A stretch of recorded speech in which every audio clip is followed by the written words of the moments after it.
my wife found out. She said, you need to get help or you're not going to be a part of the kids' lives.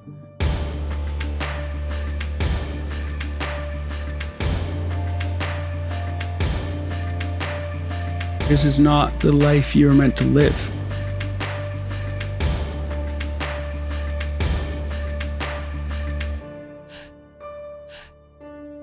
Let's get help.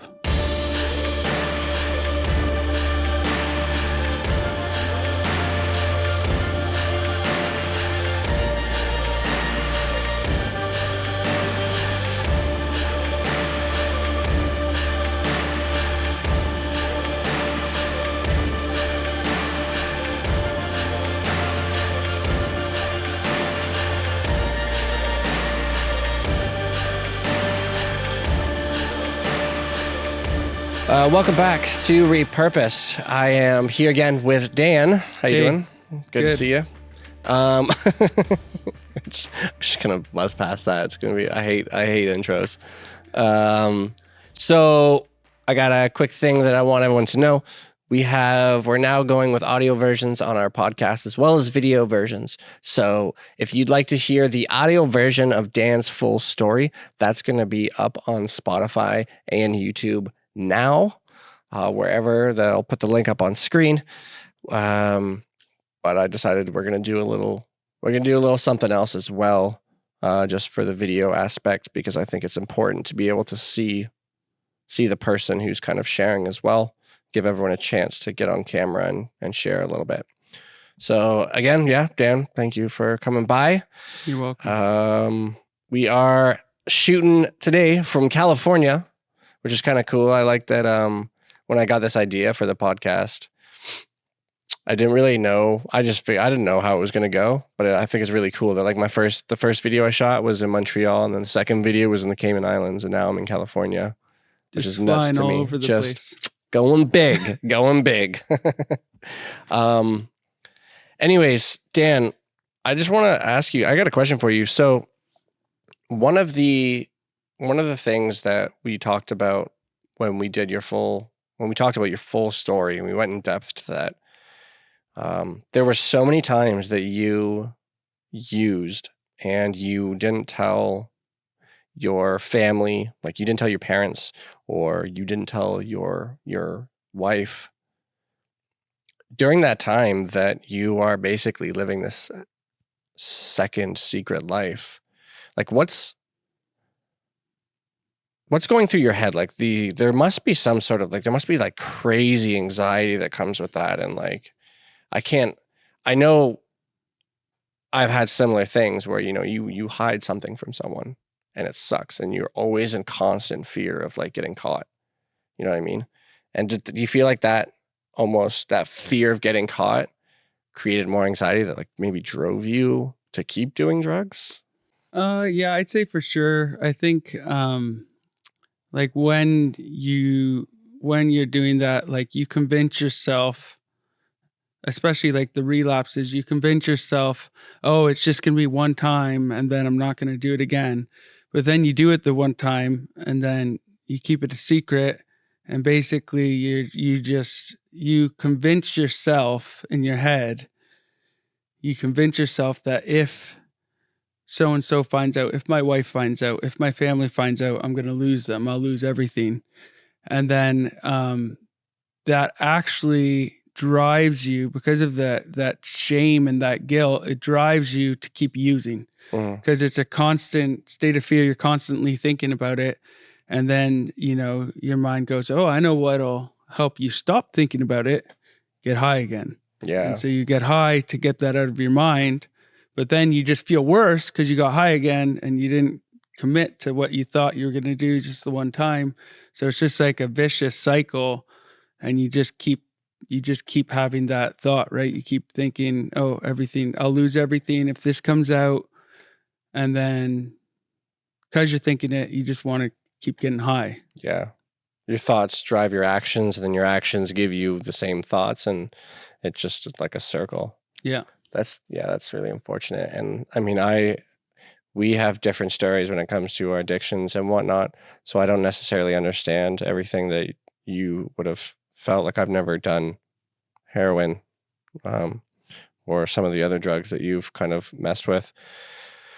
So I don't really understand that high per se, but I know that in my own addictions, especially with my most recent one, which was alcohol, which I really struggle with.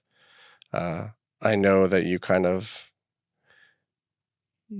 go through this motion of like, for me, like being super drunk at night and going through like hating myself. Like, there was almost like there's this wave of when you're drinking, right? You know, you're having a good time, and then all of a sudden you crash and you hate yourself. And then depending if you're with people or not, you can kind of go up and down, but you always end up waking up the next morning like super groggy, like feeling like absolute garbage still.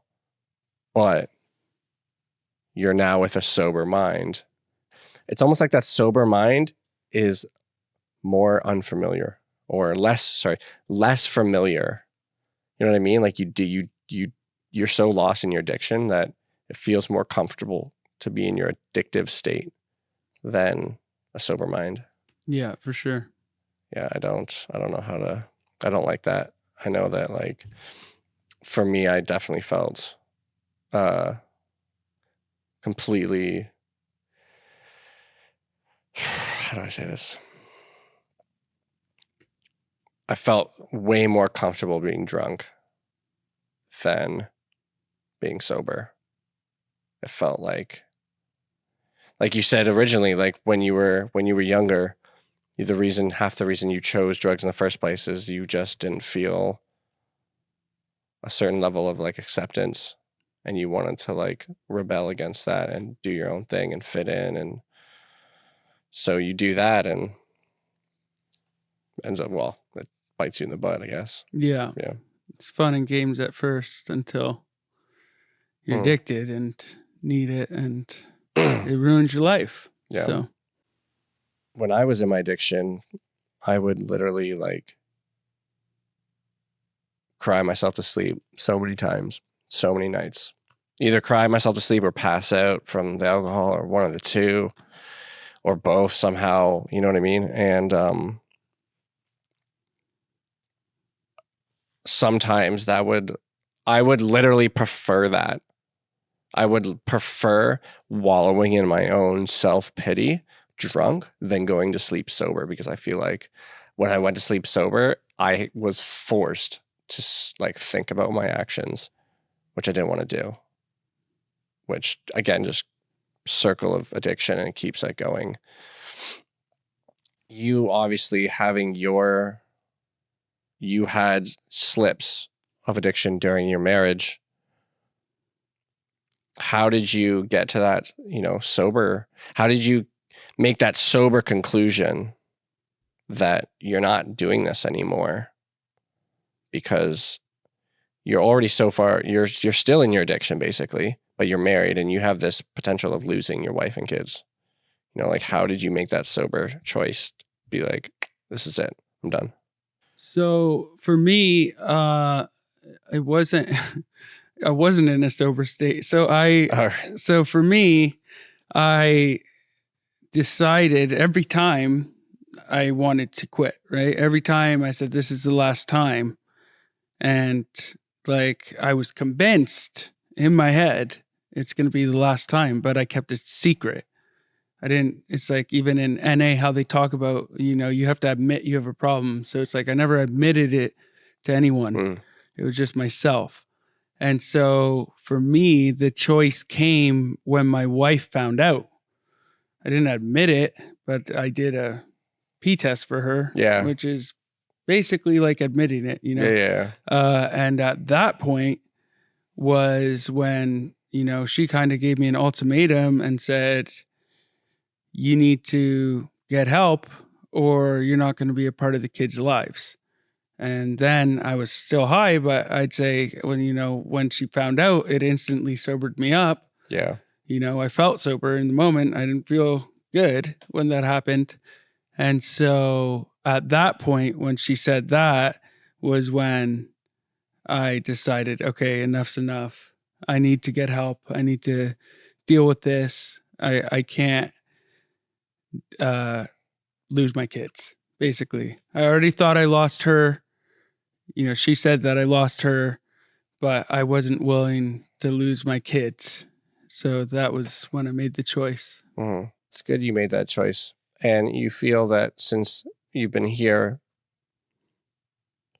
you did the recovery program at the School of Transformation in California. And do you feel like you have actually pinpointed your cause that made you run to the drugs? Have you really pinpointed it and put it to rest? I think for the most part, it's like there's a few different reasons I believe I did it, which I'd say are the main factors that came into play of why I did the things I did and why I used. Yeah. I'd say for me, it was like I never really noticed it. I always thought, like, even in my choices, that I loved myself, and I was just very selfish, and that I thought very highly of myself. But it was funny when I first came here, actually, the pastor's wife looked at me, and I had never spoken to her before. She just looked at me and she was like, "Oh, honey, you hate yourself. You just hate yourself so much." And I was like, "What are you talking about, dude? Like, you're crazy." And I didn't say that to her, obviously. Yeah, but like, respect. But in my head, I'm like, she is crazy, And then I came back, and when I was in the program, we had to do like accountability and talk to someone every night. So my accountability guy, I told him this, and he's like, "Well, okay, well, just if you don't think that's true, take it off the table." But I would, talk to him every night about how I felt. And I would say stuff like, I'm a horrible father. I'm a horrible husband. Yeah. I'm a horrible person. How could I do all these things, and, just not really forgive myself for the choices I made. And I remember one day he would take notes, right? And then he actually, one day he was like, "Hey, you know how you said you don't hate yourself?" And I was like, "Yeah." And he's like, "Okay, well, here's a few things that you've said over the past couple weeks." And he named them off, the things I listed. And he's like, "Does that sound like someone who loves himself or hates himself?" Interesting. And I was like, "Geez, you're right." And then so I started going after that in like prayer ministry, inner healing, and realized like, oh, wow, actually, yeah, I do hate myself. And this is why. This is one of the reasons. The other one, like we talked about earlier, about the rebellion and stuff like that, was another one. Another one, it was loneliness. But these three all intermingled, I'd say, are the reasons why I went into addiction and continued. Not just went into addiction, but even the relapses. I'd say the relapse is a huge reason for that, was the self-hate. I never could forgive myself for the choices I made. And because of that, I relapsed. Like, even when you asked earlier before about when I knew I was going to become a pastor, what I was dreaming about, and then I turned to drugs, it was self-hate. I don't deserve this. Yeah. Type of thing. A lot of people don't realize that. They just think that the drug is the problem. Then they stop doing drugs and they're like, okay, realistically, you're going to turn to something else. You're either going to go back to drugs, hopefully not, but most likely you're going to go back to drugs or something else to fill whatever void that you have. Yeah. I was thinking about that today, actually. I don't remember what happened. I think what it was, I was getting ready today for church, and I got dressed, and I had this moment. I'm like listening to music, and I looked in the mirror, and I had this moment of thinking, I'm going to make such a good podcast today. Nice. Very confident. Yes. But I don't think it was for the right reasons, because I felt I didn't want to make a good podcast because I didn't want to be like, I'm going to make such a good podcast and I really hope that people's lives can be changed by this. I didn't say that to myself. I said, I'm going to make a really good podcast and people are going to see it and they're going to see how good I am at this. It's kind of triggered because it triggered a thought that I haven't actually had, which is crazy because of like being 31. You'd think that you know everything about yourself, but I started, and then because I started to follow this thought process of why I'm doing these things, and like even like coming, like dressing the way I am, thinking like, oh, I'm gonna go and they're gonna see how good I dress, and they're gonna like me more because of this, or they're gonna think better of me because of that. And it really gave me insight into my own personal like addictions and like the reasons why I chose that. And then I started going down the list of like following it more and more and more, like getting younger and younger and trying to figure out where this started, you know, being a kid and either being in school and never being accepted and thinking, well, like I wish I had, everyone's better than me at something, at everything. And I wish that there was one thing that I could be better than them at so that they would look up to me in said scenario. And then even in my home life, you know, my parents, my mom was, you know, she is a very loving person and she's always been there for me. But I started thinking about, my mom was also, she is such a very cautious person. And I feel like she put that caution on me so much that for her, it came across as, I want you to be safe. Mm. But for me, it came across as, you don't think I can do this. Mm. And I've never had that thought before, ever. And I was like, that's nuts. Because then it also shows me why I'm clashing with my mom all the time. Because she's saying one thing and I'm perceiving it in a totally different way.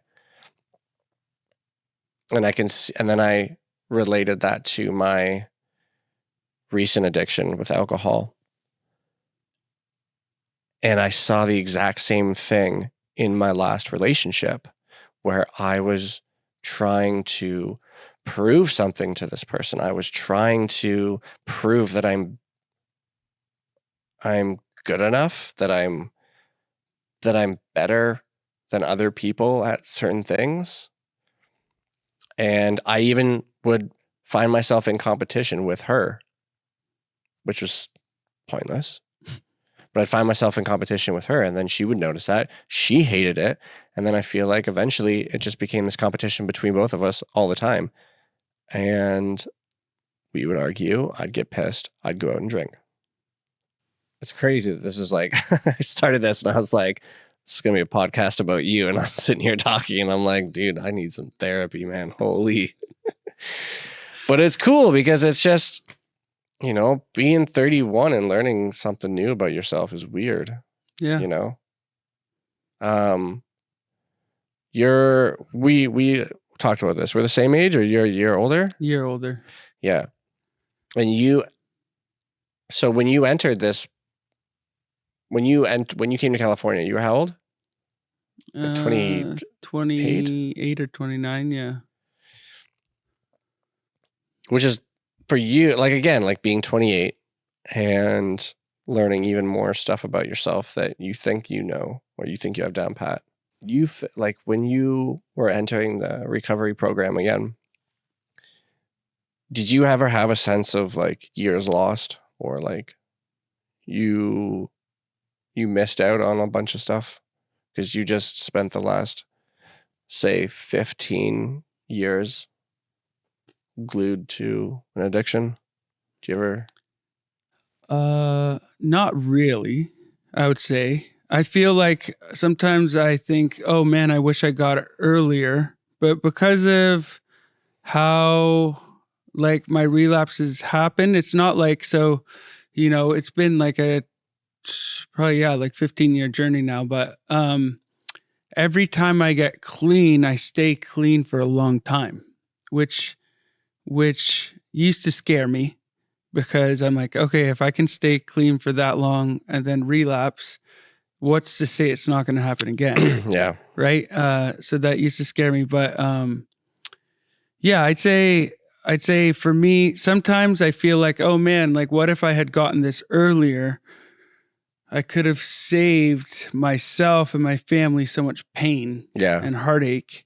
And that is hard for me. But like, honestly, God has shown me really that he's worked it, even though he didn't cause it to happen, he's used it for him and to make my life better than it ever would have been if it hadn't happened.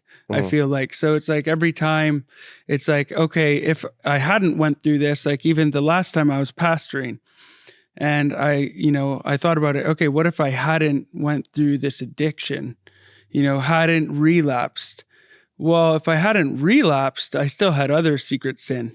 You know what I mean? Like pornography. And if I hadn't relapsed on the drugs, I could have kept the other stuff hidden for years or who knows how long, you know? And when everything came to the light, we had a church of about 100 people.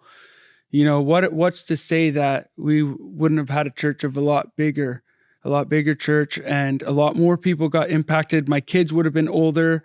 My kids didn't really get impacted because they were so young when this happened. So it's like he showed me all these things that actually, he, even though he didn't cause it, he worked it for the good. So it's like, instead of going into this, what if I had done this? It's like that all falls back into like the self-hate, you know what I mean? And it's like, God's like shown me like, don't do that. Don't go into that, because then you're just going to hate yourself. Just accept what happened and move on, move forward. Stop looking at the past and move forward. Yeah. I think that it's really important to see that if you ever feel like you've lost time or that, you've made mistakes and maybe you missed out on certain things, that knowing that, what the enemy might use for, harm, God can use for good things. And I'm sure that there's so many different, scenarios and times that you went through in your addiction that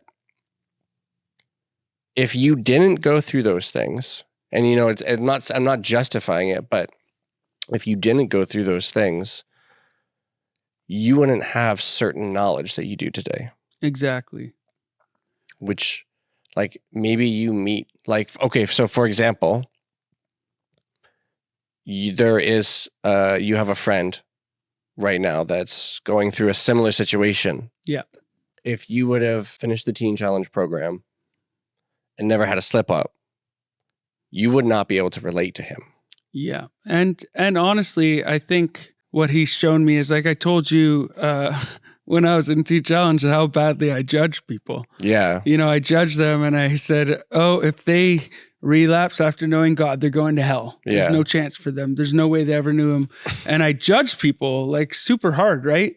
But because of what I've went through, the verse that says, he who is forgiven much loves much, I feel like that applies to me because I know how much I've been forgiven. Yeah. I know that I've turned my back on God when I've tasted and seen how good he is. I've turned on him and he still pursues me. He's still giving me grace. And because of that, when there's been people here like that friend who I've talked to, it's like, that have been hurt. And it's like, yeah, it hurt me too that he relapsed, but who am I to judge him?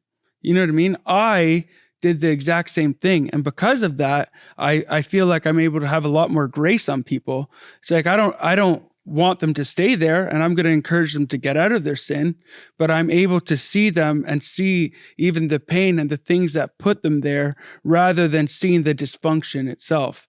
Yeah. And I think that's been a huge thing that's helped me, because I'm really able to have grace on these guys who a lot of people would otherwise just, kind of toss aside and say, oh, they're a lost cause. Yeah. Because I was that lost cause, and I know that. And because I went through that crap that I don't wish upon anyone, I see that it actually has helped me. And yeah, like you said, even with counseling and helping guys, it's like this guy who's going through it right now, he's separated from his wife. He's telling me, every day he's like, I don't know if I'm going to get her back. I don't know. Like, is it going to be okay? And like having these questions, like reaching out to me, like for some hope. And now being on the other side of it, I can kind of chuckle about it because it's like, dude, of course there's hope. Like your situation's not even close to as bad as mine was. And my wife and I are restored. Yeah. Of course there's hope, but it's like, even like seeing his emotion he's going through, and it's like, God, it's like I get reminded, I felt exactly like that. Like, I know exactly what you feel. I know exactly every thought you're having, I felt. And so it's like, I'm able to tell him, hey, actually there is hope. And hey, this is how you get there, because I've walked the road you're walking. And so it's really cool even seeing that now, because it's like, you hear people, it's like pretty cliche in Christian circles where people are like, oh, that's your struggle, that's going to be your testimony, or that's your struggle, that's going to be your ministry. And it's like, okay, yeah, cool. But now I'm actually seeing it, and seeing it happen. And it's cool. And I'd say another thing that is good, like that I see as a blessing of going through what I went through, is like, I think otherwise it would be very easy for me to get prideful. And because in all, like, the hard part for me is like in all other areas of my life I have been successful.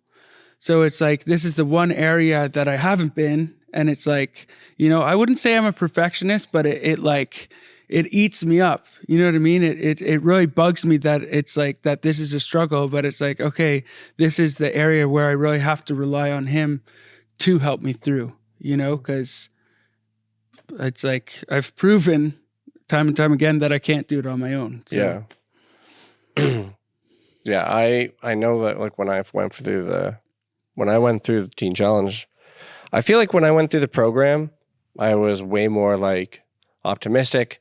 And I was very, when I entered the program, I had been working on staying away from drugs for a couple months before that, for I think maybe like 3 months.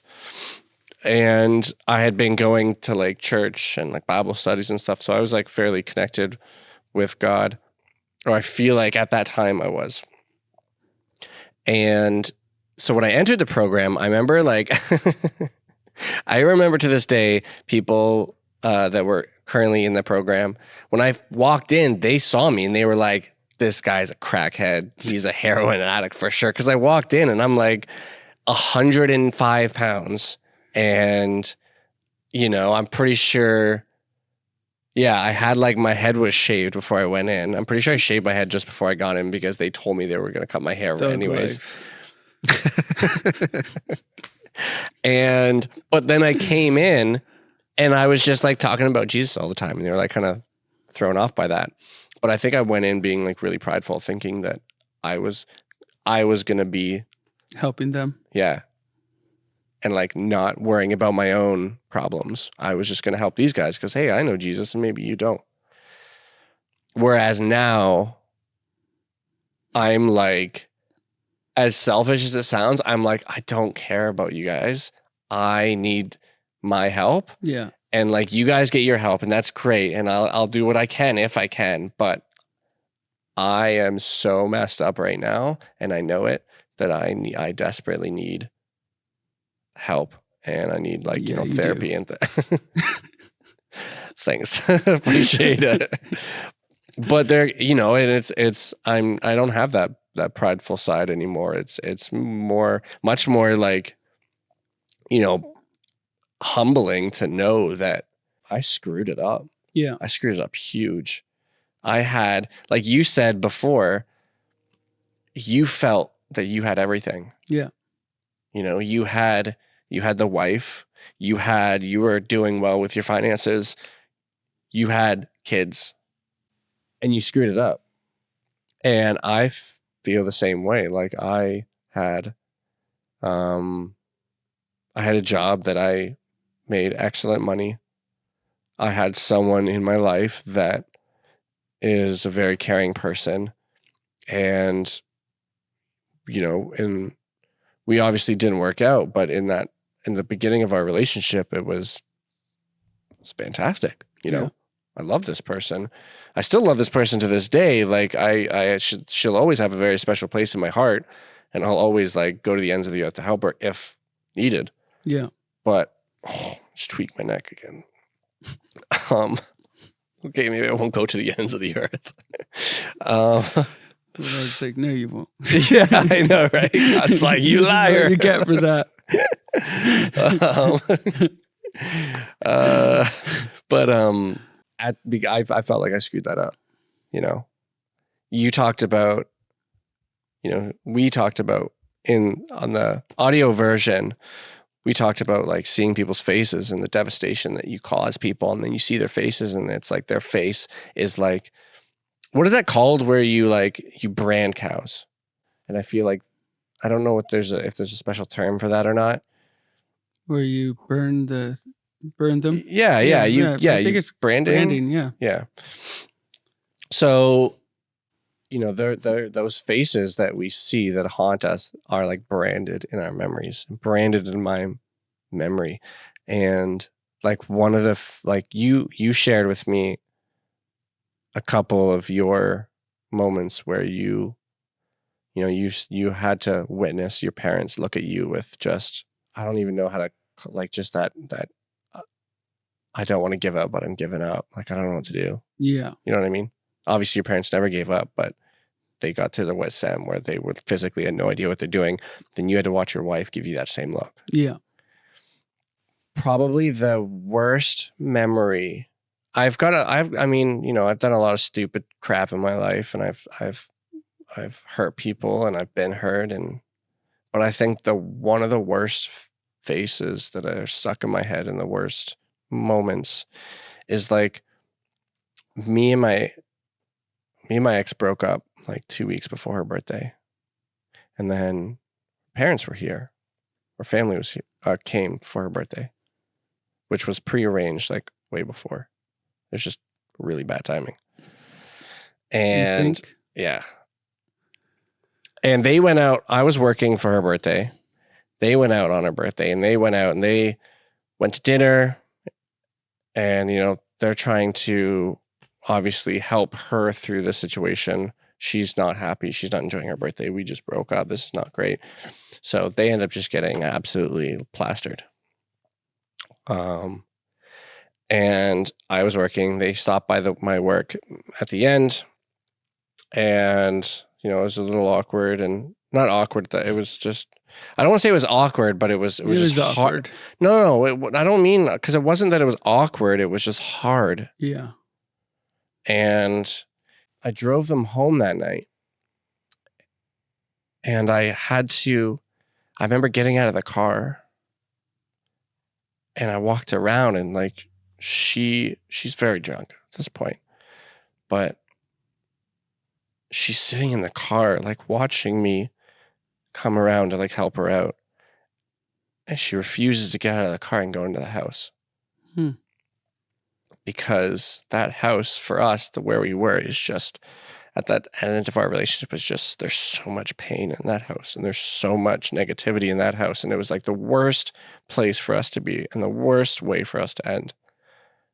And she didn't want to get out. And I remember eventually I helped her out, and we got into the house,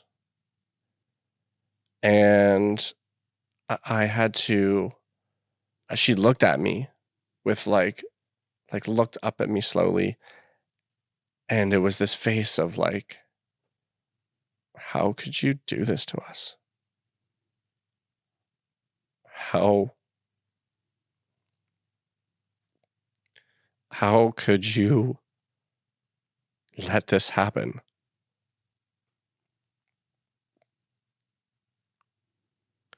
And it's that phase that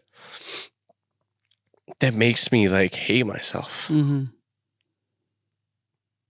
And even the times, that I come to this thought of like, okay, I know that we both screwed up a lot in this relationship.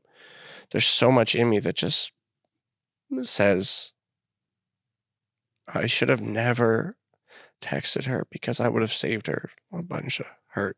Mm-hmm.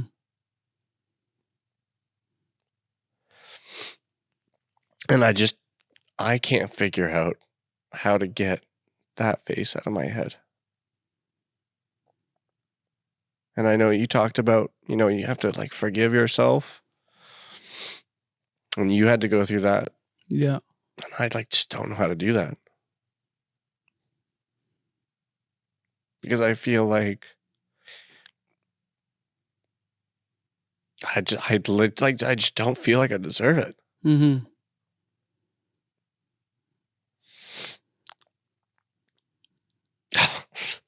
That's the self-hate. That's the self-hate. That's it right there. You hate yourself. Oh. We'll have the pastor's wife come tell you if you don't believe it from me, but yeah, well, that's something you'll have to deal with, because if you don't, then and it's not like I told you this in the car the other day, when we were it's like I think everyone wants this like aha moment, like snap your fingers, you're perfectly okay. Yeah, it's like that can happen, but majority of the time it doesn't. Yeah. It's gonna be a process. You know what I mean? It's like I still, after being here for 3 years, almost 4 years, I still, after how many inner healings and stuff, will have things that happen. Yeah. That make me hate myself. You know what I mean? Even my kids, when I see them doing stuff that I did, like my middle child starting to be a little bit rebellious. And then I instantly think it's because of me. Mm-hmm. And it's because of me. And then I go into self-hate again. But you just have to keep reminding yourself, I have to keep reminding myself that, okay, no, Jesus forgave me. And it's like, if he forgave me, he says that I'm worth forgiveness. Yeah. Then who am I to say I'm not? You know what I mean? And it's not like it gets, I'd say it does get easier as it goes, but it's like you just have to start practicing that and just keep reminding yourself, because it is hard. It's like, we've done some really crappy stuff to people, dirtbag stuff, right? But you can't keep calling yourself a dirtbag, because if you keep focusing on what a dirtbag you are, you're just going to stay a dirtbag. You have to start reaching for something else. Yeah. Living in that constant negativity is not going to help you get out of it. I think it's just the first couple steps that are the hardest. I think it's kind of cool is when this idea for this podcast came about, I was like, this is amazing. People are going to see it. They're going to they could potentially be helped, find freedom. They could watch something, be inspired. Yeah. And in every single episode that I filmed, I mean, I don't know how other people have felt while watching, but in every episode, I've been inspired. Nice. And I've been touched, which I think is really cool. And maybe this is like, maybe this podcast is less for other people and me for just for like, this is my self-healing, just funny. Doing this. Oh, hey, well, nuts. You're right. People are getting touched, even if it's just you. Then yeah, I think it's a little more selfish to look at it. Wait, no, you're right. I gotta constantly remind myself that, I've been forgiven. Yeah, Jesus forgave me, and if He can forgive me, that I can forgive myself. Even if right now I don't really know what that means. Like I don't. For some reason, there's something blocking it where I don't actually know what it is to forgive myself. Like I don't know how to do that. I could tell myself over and over again, yeah, I forgave myself, but it's not from the heart. Yeah. Then I go to sleep and I still feel the same. And it's like, did I actually though? Yeah. I think you have to come to a place. I remember it was in the School of Ministry in Toronto. Actually, I remember like someone gave a teaching on forgiveness, and they were like, you have to forgive with compassion. You have to actually have compassion for the person you're forgiving. It's not a head thing, forgiveness. It's not just like, oh, you forgive in your head and then it's done. And it's like, even, I've had stuff with my parents, and I remember remember having this place where there was one thing where I like couldn't forgive. And then I remember asking God, like, okay, why did my parents do this? And he like showed me a vision of my parent and how their parent was treating them. Mm-hmm. And then I instantly was like, oh, wow. Wow, like how he was treated was 10 times worse than how I was treated. You know what I mean? I had it good, it's like I had it really good. If that happened to me, I don't know how I would respond. And then so seeing that, I was able to have compassion and forgive really from my heart. And I think it's like the same with forgiving yourself. I think when you get to the root of why you've done the stuff you did, like when you get to the root of, okay, like when I was a kid, this happened to me, and this is where all the hurt stems from, then you're able to forgive yourself. Because it's what I notice is a lot of my dysfunctional behaviors stem from when I was a little kid. And it's a lot easier to forgive yourself when you're a little kid. Yeah. You know what I mean? It's easier to see, oh, like, when I was young, I didn't know any better, and this has affected my whole life. When you see that, it's easier to have compassion for yourself. Interesting. That's true. I agree. I think I haven't really thought about it like that. When you have these conversations with, like you're having this conversation with me, and you obviously, you just saw me get a little emotional and stuff. How do you feel like now versus when you were in it? Like, do you feel, I guess, maybe just grateful that you're not in it anymore? Or do you feel like... I would say, so yeah, I feel 100% grateful. Right. But like also a part of me, like, so like I'd say in conversations, it's like I feel grateful, but I also feel compelled to help. You know what I mean? It's like I know that I didn't get freed from this just to hold it and have a great life to myself. I feel compelled to help others. Yeah. And I know like God's given me a desire to help others. And it's like, that's what I want to do. I want to spend the rest of my life helping people. Yeah. Have hope. And it's the hard part for me is like it's great when people are getting the help, when you could see they're heading. Our pastor says he says he's super prophetic. He says if he's the most prophetic guy that he knows, because he has this prophecy, and every time he's been right. And he says if you go that way, you're going to end up over there. So when you see people going that way, it's easy for me because they're heading the right way and they're going to end up over there. The hard part for me, and the part where I feel guilt and, sad, is when I see people who don't get it, and like there was a guy actually in our program. He left probably about a year ago, and I was working at Yeovil, the yogurt shop we have, and he was sitting outside, and I saw a couple guys from here talking to him, and I was like, oh, who are they talking to? And then, the lady I was working with said, oh, that's so-and-so. And I was actually close with him when he was in the program.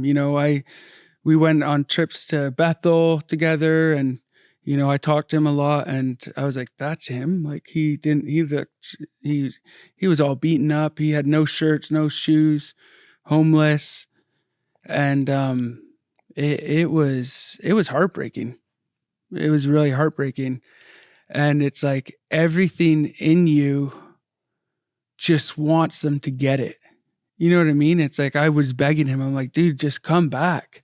Like what? Like Yeah. Is this better? Is this better than what you had to go through in the program? I know it's hard, you know what I mean? But it's better than this.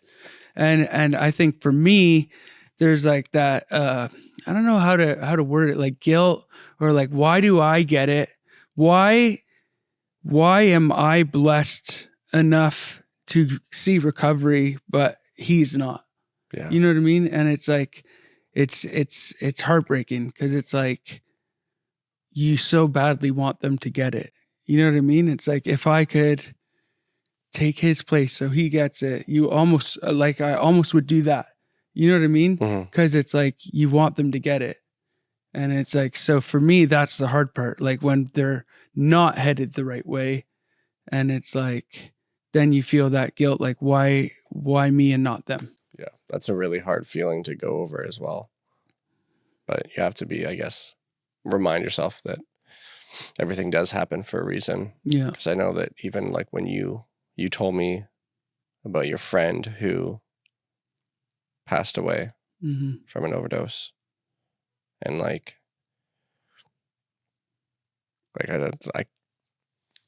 it's just a weird feeling of why me, not them. It sucks sometimes. It really sucks. But it's all the more reason to just keep straight, and don't let yourself fall back into it, because it's just, like you said the last time, this is the longest you've been sober. Every day is the longest you've been sober so far. Yeah. And tomorrow will be one day longer, and tomorrow, and the next day, and the next day. I know I asked you this. I'm going to ask you again. I'm going to ask you in a different way. If you were staring at an addict that had an option, and it was either look at you and get help or put another needle in their arm, if that person was directly in front of you right now, what would you say to them? How would you encourage them to not make that choice to put the needle in their arm? I would look at them and I would tell them, I'd say, this is not the life you were meant to live. You know what I mean? And this is not what you had dreamed for your life either. So let's get help. There's hope. I've been where you are. I've been in the place you are, and I know that there's hope. I know that you can get freedom. So let's go. I like that you said, let's get help, not let's get you help. You said, let's get help. I think that that's really encouraging for people, because when you say, like, if someone says, let's get you help, that could single them out, and they could feel like they got to do it alone. Yeah. But everyone knows, like, it's easier to get that help when you have someone with you. So if you're just like, let's get help, like, we can do this together. For sure. I think there's so much more of a chance that that person will be willing to, free themselves, or try at least. Yeah. From addiction. Community. And I'd say having people around you is everything for like recovery. Definitely. All right, dude. Let's get some Yeovil. Let's get some Yeovil. I like that idea. Thank you very much for watching, guys. If you're someone that has struggled with addiction and you've come out on top and would like to share your story in hopes of maybe encouraging someone else, encouraging me apparently, please email me at xmproductions@outlook.com. There is someone that wants to hear your story. There is someone that would find great encouragement in your story. So I would hope that you would make that decision. I'm getting people talking to me a lot more often about wanting to do this, and I'm hoping that it becomes a really good thing for people.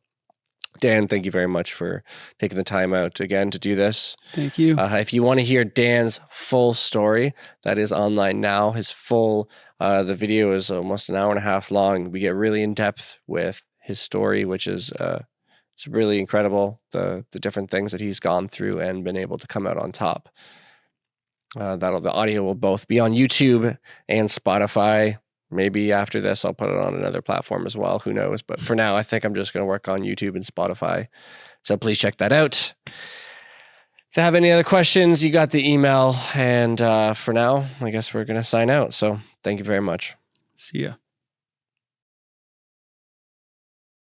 We went into a deep inner healing moment. So. Yeah, I know. Well, give me some healing, like, bro. That sounds a lot like inner healing to me. The Lord showing you your childhood. I know, but like...